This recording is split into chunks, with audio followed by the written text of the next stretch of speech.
Univision Network, which is the most watched Spanish language broadcast TV network in the United States. Univision Television Group, which owns and operates 64 TV stations in major U.S. Hispanic markets. Univision Radio, 68 radio stations. Univision Interactive Media, which is the premier internet destination in the United States, and Univision Mobile, the industry's most comprehensive suite of mobile offerings. Okay, Joe, where do you sleep? On a personal... Thank you, Deputy Mayor. Note, I had the pleasure of meeting with Mr. Uva and his team 2 years ago to formally invite him on behalf of the mayor to serve on the commission. And his very direct and personal approach was, what do you need and when do you need it? And that's the kind of corporate citizen that makes New York City great. That is the kind of attitude your keynote speaker for today, Commissioner Joe Uva. Thank you all for giving me the opportunity to be with you here today. It's really an honor to be here speaking with such industry leaders and innovators.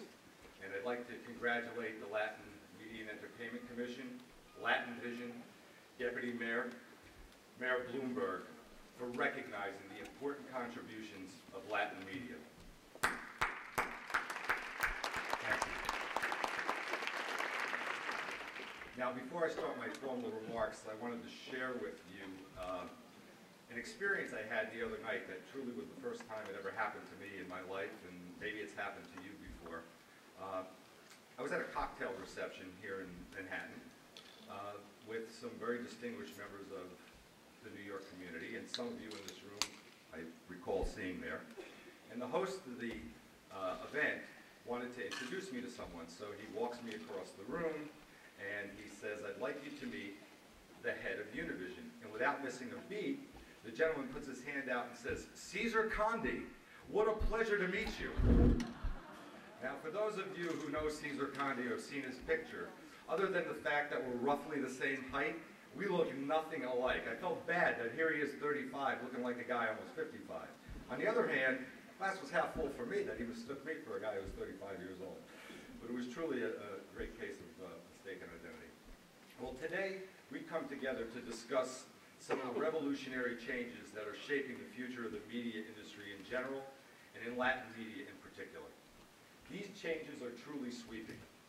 The advent and widespread adoption of new technologies, changing national demographics and consumer preferences, the emergence of user-generated content in social media, and of course, the ongoing global economic crisis have all set the stage for a long period of uncertainty.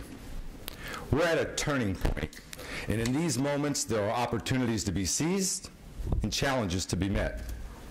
I know I am not the only one in this room who recognizes the opportunities and the challenges ahead of us. I am not the only one who sometimes wakes up feeling really energized about the prospects for the coming years. And I'm not the only one who sometimes wakes up with cold sweats at the risks that face us in those same years. But being challenged in this way is ultimately a very healthy thing for all of us. It's good that leaders in business, government, the nonprofit world are all being called upon to really grapple with tough, high-stakes questions. Many of these questions command our attention because of their significant economic consequences.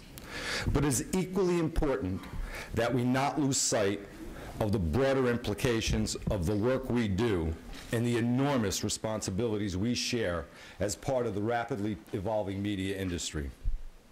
Today, Americans of all backgrounds are getting their news, information, and entertainment from more sources than ever before. But in aggregate, they are also consuming more media content than ever before.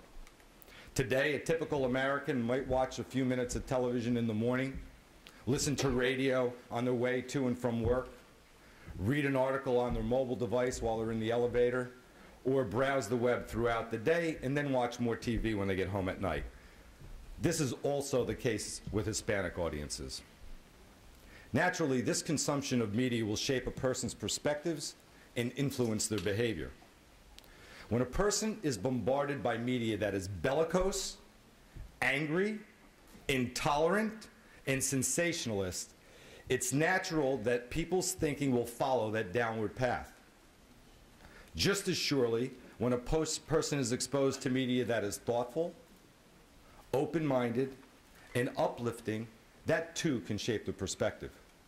This becomes all the more complex with the rise of social media, which increasingly blurs the distinction between private citizen and media content creator. One doesn't need to look beyond the headlines to see both the best and the worst of what these tools can offer. On one day, we see brave young men and women on the blood-soaked streets of Tehran using Twitter and Facebook to send messages to the world of their struggle against an authoritarian regime. On another day, we see the nightmarish pictures out of Chicago of an honor student being savagely beaten to death as a crowd of onlookers video the assault with their cell phones and post it to YouTube, and not one person calls the police or tries to intervene. In these sharply contrasting images, we see both the potential and the peril of the emerging media future.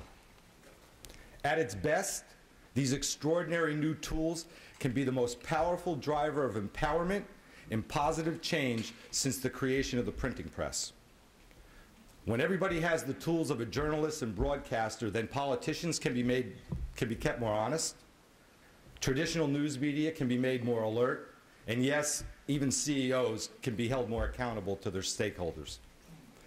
But at its worst, the emerging media landscape can be a place that glorifies violence, undermines basic social values, and deepens social divisions. And so as we all struggle to make sense of the business implication of the media future, we must also confront the moral, ethical, and social implications as well. I know there's a natural instinct during confusing times to adopt a passive position. Every one of us in this room has heard, maybe even uttered the phrase, "Things will sort themselves out," or "the market will decide," or "it's out of my hands." Well, I for one don't buy those lines. They're a cop-out. Certainly, we cannot impose our will on the future of the media, but that doesn't mean we're powerless. Each and every one of us here today has been invited to this event because we have the ability to help shape the future of our industry.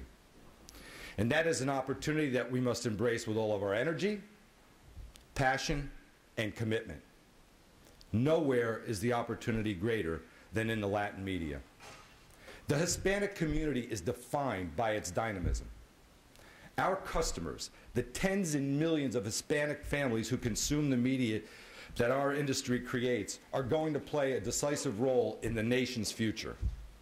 The Hispanic community is younger than the national average, it is growing faster than the national average, and its economic, political, and cultural impact are really just beginning to be felt.